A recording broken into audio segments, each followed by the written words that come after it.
Hi everyone, and thanks for coming. Today I'd like to tell you about parallel block delayed sequences, which is a new framework for doing fusion on collection-oriented programming that we're developing at Carnegie Mellon University. My name is Sam, and these photos here are my collaborators Mike Rainey, Daniel Anderson, and Guy Bullock. So as I said, we're focusing on collection-oriented programming, and the idea is just to be able to write algorithms in terms of structures such as sequences, sets, dictionaries, etc. So on these structures we can do classic operations, map, reduce, filter, scan, these sorts of things. Okay? This is a very old idea, of course. Goes back to the 60s with APL, Settle, FP, CM-Lisp, these sorts of things. More recently, Nestle, which my co-author Guy Bullock worked on, and amusingly, he actually started working on that right before I was born. So I thought he would get a chuckle out of that. But nowadays, this is a ubiquitous idea. You can find it in tons of different programming languages and frameworks, and so I've listed quite a few, but just a few of them on the slide here. What's nice about programming in this style is that it's naturally parallel. And I mean this in two ways. It's parallel in terms of performance, that these are bulk operations, like a map on an array is something that can be performed highly in parallel, of course. But they're naturally parallel also in terms of semantics. And what I mean by that is that there's just no concurrency by default. You could model a map, for example, as a mathematical function that maps an input collection to an output collection. And it behaves the same no matter what context you're using it in. Okay? So essentially we lead to a more functional style and we avoid race conditions. This style also leads to very succinct, kind of easy to understand algorithms. You could think about, for example, reduce as being a higher order function that encodes the idea of a divide and conquer algorithm. So by having this higher order function, reduce, that we give it, say, an associative function, an associative combining function, that automates the process of divide and conquer, and it lets us at a high level, describe those ideas in algorithms. Okay. Now, of course, there's a problem, which is efficiency. And this is a well-known problem with this style of programming. The problem is that there's an excessive number of writes to memory for kind of temporary intermediate results. So here's a little example, a pipeline where maybe you have some input array and you do a map and then a scan and then a reduce on it. Okay. So if you just count like how many passes do we do over the data through this process, you'll see that actually there's about 6 passes in total over the data. Okay. Or really, I should say, like 6n memory operations. So that's kind of a combination of reads and writes. Okay. Now, there's a standard solution to this problem as well, which is called fusion. And the idea is we want to optimize across operations, and in some sense, we want to delay computation as long as possible, but only up until the point that the results are actually needed. So in this case, we have 2 temporary kind of intermediate arrays where those results are only needed in passing. They're not actually needed for the final answer. Now, the sort of simplest example you can think about for fusion would be to say, like, 2 maps, one right after another. We have a function g that we want to apply. We have another function f that we want to apply. Well, you can fuse those into a single map, which does a single function application, and the function in that case is a composition, f after g, right? So ideally, if we design some sort of fusion system, we'd like to be able to do, say, map after map fusion. But more generally, we would like to be able to handle operations such as scan, and scan can turn out to be quite tricky to fuse across, right? With our approach that we do in this paper, we are able to fuse across scans as well as other operations. And for this particular pipeline that I was using as an example here, we would actually reduce the number of memory operations down to approximately 2n rather than 6n. So it's a significant savings. At a high level, there's sort of 2 ways you could think about doing fusion. One of them is what we might call stream fusion. This is a naturally sequential idea where you have some sort of initial element, and then you have a function which lets you compute the next element given the previous. Okay? So if you're in a language such as Haskell, which has lazy evaluation, you might kind of get this for free by using just like the lists that are built into the language. But if you're in another language like Java, C++, or Rust, you can find this idea encoded in those languages in the form of streams or iterators. And the idea there is just that kind of behind the, under the hood, there is essentially this way, there's some sort of way of computing the next element from the previous. Okay. Now, in terms of fusion, the reason why this gives you fusion is because when you, say, want to do a map over this data structure, you can operate one element at a time. So you'll kind of generate the front element, you'll do all the operations you need to do on it, and then you'll move to the next and you do all the operations you need to do on that. So this results in having essentially only one element in memory at a time. Now, stream fusion is entirely sequential. It's an inherently sequential idea. So for parallelism, what you might try to do is what we call index fusion. And the idea here is that you have a lookup function that takes you to an element from an index. Okay? Now, this means that your elements have to be independent from one another, but it's really easy to do fusion with this approach because, for example, if you want to do a map, you literally just compose it with the lookup function. Okay? So the map will take you from element to element, and so if you do map, like F after lookup, that is your composition for how to get fusion on this kind of approach. Right? So there's a good example of this in the literature called REPA, Regular Shape Polymorphic Parallel Arrays in Haskell. One cool thing actually about that paper is that they managed to do this approach entirely in a library. They don't have to modify the compiler at all to get that approach. And with the stream fusion approaches like the iterators in C++ and Rust, it's a similar sort of story. There's another idea that you might think about, which is like what we like to call stream of blocks. And the idea here is we want to take the stream fusion idea, but get some parallelism out of it. The way you can do that is by, instead of generating one element at a time, you can generate a small block of elements at a time, like a small array of elements, if you will. So then you get parallelism within a block, and you get stream fusion across the blocks. So this turns out to be really well suited for things like fine-grained SIMD parallelism. You could do it with vectorization, you could do it with a GPU, and it'll perform quite well. But what we found is this does not perform well on multi-core hardware. You have to use massive blocks in order to amortize the synchronization cost of generating those blocks and trying to do parallelism on those blocks. Okay. So this turns out to not really work for what we're targeting in this paper. So there's some challenges we can think about here. First challenge would be portability.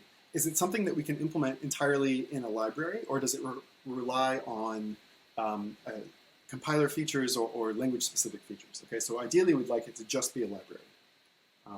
Does it offer fusion across a wide set of parallel operations? So stream fusion, you could implement scan in it, but you won't really get parallelism, right? And similarly with index fusion, it doesn't really seem like you could do a scan, or it doesn't seem like you could do a filter with just index fusion alone. Okay, so we need some sort of combination. And we'd like to get full parallelism, but also as much fusion as possible. Right?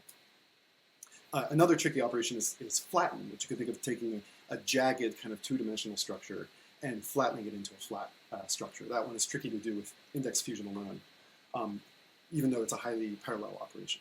Okay. The last challenge is how to reason about performance. I'll come back to this, but basically it can be tricky sometimes to know when fusion happens. And it's really important to be able to predict when fusion happens. Because you want to be able to write efficient code, and you need to be able to reason about whether or not that code actually is efficient. So the way that we address these challenges is with a technique that we call block-delayed sequences. This is a combination of index and stream fusion, and the idea is that we want to break the input up into blocks, and we're going to get index fusion in the process of getting to the block. Okay, so that's, you have like an index lookup function to get to a block. And then within a block, we get stream fusion. All right, this is actually really nicely suited for multi-core hardware because you can, for example, take a block and put that on a processor. It's kind of the right grain for a processor. You have this sequential computation, which is the stream fusion, and that can be assigned to a single processor. Okay. What's cool about this, and as we'll see in a moment, is that we can get fusion across operations like scan, flatten, and filter. Okay. And finally, I'd like to mention that it has a really simple cost model. We can reason about the work and span of operations under this approach, and perhaps more importantly, the number of memory writes that are happening, or the number of allocations that's happening, the amount of intermediate allocation. Okay. And we have a very simple cost model that actually defines that, and it's easy to use. I'd like to emphasize this requires no special compiler support or language features. And the way we demonstrated this is by implementing the technique in two very different languages. We implemented it in C++, and we also implemented it in Parallel ML. which is a functional programming language we're developing at Carnegie Mellon University. So I said that this idea is based on these blocks, okay? But we actually use two different representations at the same time, and we convert between them. On the left here, we have what we call a random access delay, or a RAD for short. And you can think of it as being encoded by three pieces of information. You need a start index, you need a length, and you need a lookup function. So this is quite literally just the index fusion representation that I described earlier, okay? Now, on the other side, we have this new blocked iterable delay representation, or BID for short. And this is the thing that's new in this work. So in the BID representation, we have a length, but we also have a block function, B, written on this slide. So that block function computes a block for us. And essentially, you can think about the type of that function as being, it takes an index as argument, and it outputs a stream of elements. Okay?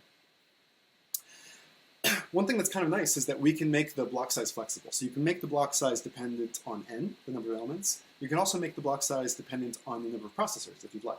So you could choose it to be proportional to, say, n over p for p processors, and then you'll get a number of blocks which is proportional to p. So, as I said, BIDs are new. RADs are kind of our encoding of prior index fusion-based approaches. One of the things we show in this work is that it's easy to convert between them, and they sort of coexist in a very nice way.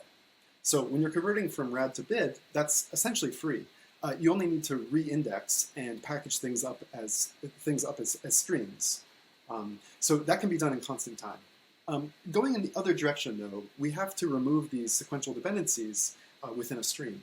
And really the only way to do that is to write it all out to memory.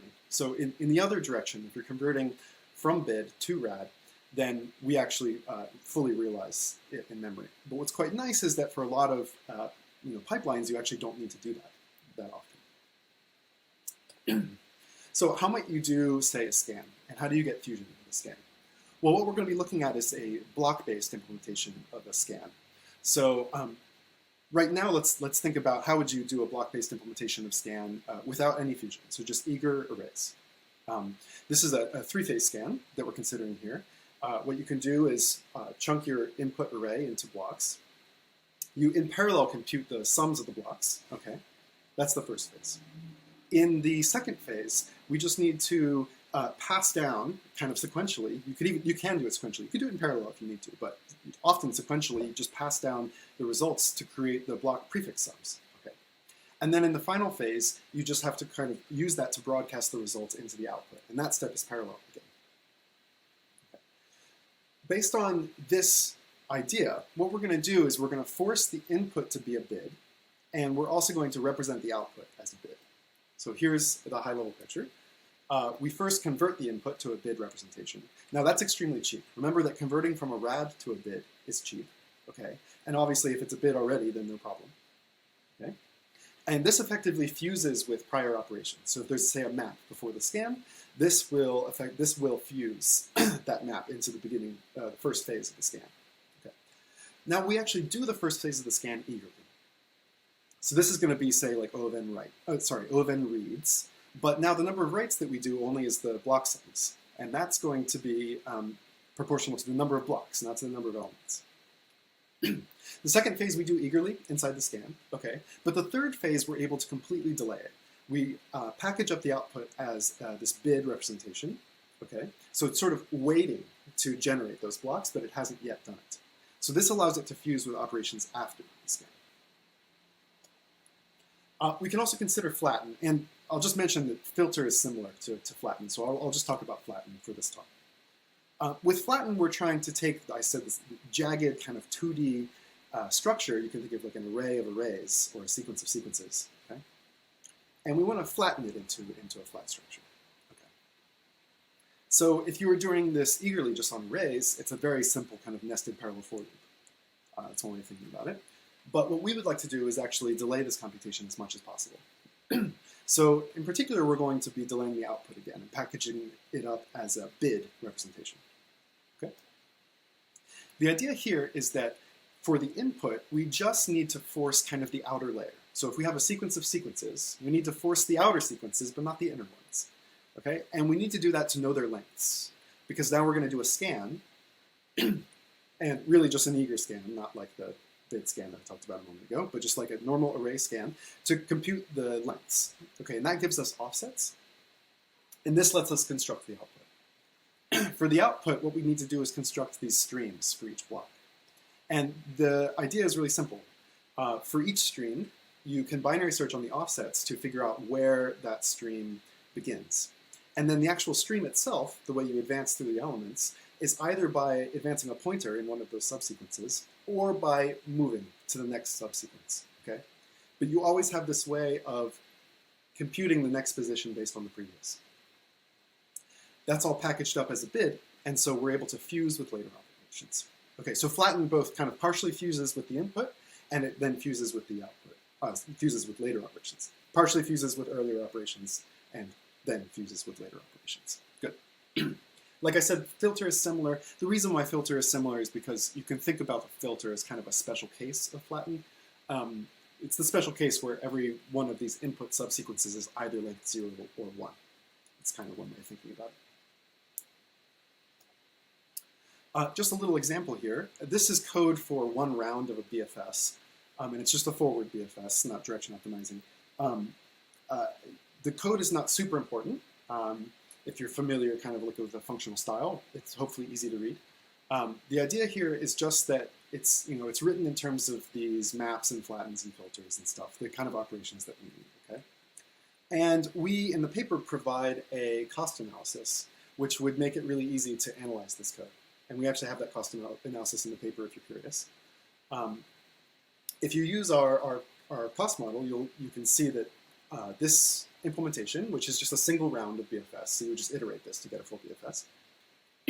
It has linear work, it has polylogarithmic span, so it's highly parallel, okay? And kind of most interestingly, the number of memory writes that it does is significantly reduced from a naive implementation. So the number of writes it does is actually going to be proportional to the number of vertices on the frontier, as well as the number of edges, but reduced by the block size. So if you have a million edges in a single round, but you have blocks of size 10,000, then that'll correspond to, say, only about like 100 writes. Or, there's a small constant factor, maybe 200 writes. Okay? So that's a huge reduction, and as a result, we get really good performance because we're essentially only allocating memory for the size of the frontiers on each round rather than the number of edges. Okay, so we have two implementations of this idea, one of them in C++ and the other one in ParallelML. Let's talk about the C++ implementation briefly. So this is open source. You can find it on GitHub, both in the ParlayLib, which is a framework for parallel algorithms in C++, and PBBS, which is this problem-based benchmark suite, which my co-author Guy Blelek has been working on for some time now, together with his colleagues and students. So this block-delayed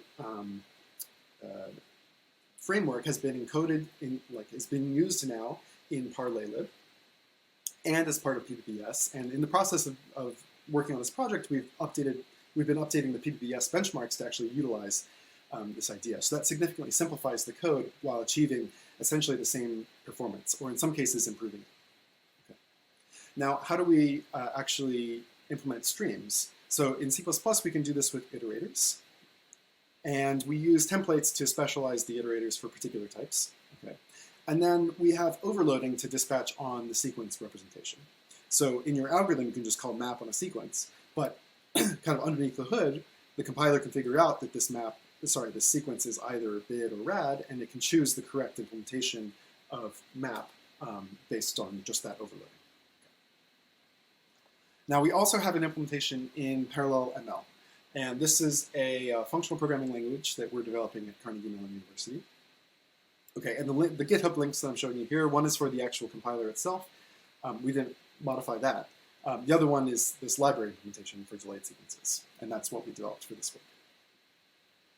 In ParallelML, we encode this idea a little bit differently, but it's mostly the same thing. For streams, we have these stateful functions, and they have a particular type and a particular mode of use. But all of this is sort of hidden within the library. Okay? These streams are essentially the same thing as iterators. It's just a particular way of encoding it in this language. Okay? And you can see right there, the way you'll use it is you first make the stream, and then you can pull the elements out at a time. So then we have an algebraic data type for the actual sequences. So that lets us have one variant for bids and one variant for rads. Normally, this would actually have a dynamic check in the compiled code to figure out, is this input bid or is this input rad? But I should mention that standard compiler optimizations will actually, they're smart enough to figure out, based on control flow analysis, which one you're using where, and in many cases completely eliminate that dynamic check. That dynamic check probably is not a huge deal anyway, though, because if you're doing like a single map, you would check once at the beginning, and like a single reduce, then you check once. So it's one check for many, for a bulk operation. For an experimental evaluation, we have 3 libraries, but then we implement each library twice, so we really have 6 libraries in total for the evaluation. Okay. We have 2 baseline libraries, and then also our full delayed sequences library. Okay. And these libraries differ just in the amount of fusion that they do. So at the bottom we have the true baseline, which is just arrays with no fusion. On the next layer we have arrays extended with rad fusion. Okay, and then finally we have our full library with both rad and bid fusion. Okay. This lets us isolate the impact of the rad fusion and the bid fusion. And we evaluated this on 13 benchmarks, from the problem-based benchmark suite. Okay, 5 of these benefit from both bid and rad fusion, and 8 of them benefit really only from rad fusion. So just a little example of some of the speed up that we're getting. Here's that BFS that I showed you just a few slides ago, and the 3 different libraries as they perform in C++. So what we see is that rad fusion gets us a benefit over the array-only library, but then having this additional bid capability gets us even more fusion. We do fewer writes to memory, and we get even better performance and speed up. So in terms of isolating the impact of bid and rad fusion, here we can think about comparing the full library against the rad-only fusion library. Okay. And so here are our performance improvement ratios for both time and space in both C++ and in parallel ML with the Maple compiler. And what we're seeing is that we can get up to almost 3x time improvement over rad-only fusion, and up to 10x space improvement in comparison to the rad-only fusion. The large spatial improvement is bigger in the functional programming language, and that is likely due to the interaction with memory management and garbage collection. Okay. But in C++ even, we're seeing fairly large improvements of up to, say, 2x space improvement due to this bid fusion for operations such as scan, flatten, and filter. When looking at the improvement due to rad only, so I mentioned there are some benchmarks that didn't need the bid fusion. They only really need the rad fusion, say for map-reduced style computation. Okay. In these benchmarks, what we're seeing essentially is that we're able to retain the performance benefits of rad fusion. This rad fusion idea is not really new in this work. What's new is the integration with bid fusion. What we're showing here is that the benefits of rad fusion in comparison to only base arrays is still extremely important for efficiency. And what bids are getting us is even more on top of that. Okay. So just a quick summary.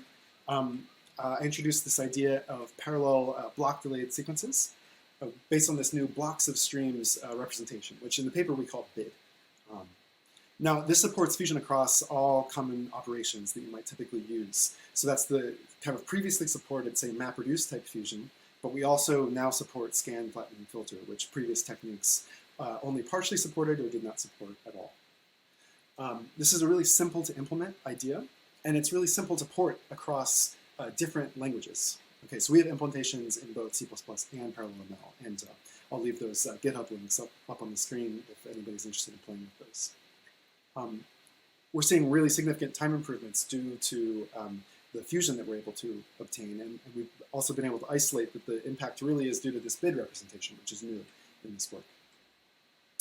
One idea for future work would be to extend this idea to both many-core and distributed computing.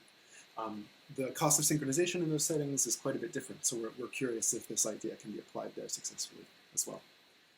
Thank you, and thanks for listening, and if you have any questions, I'd love to answer.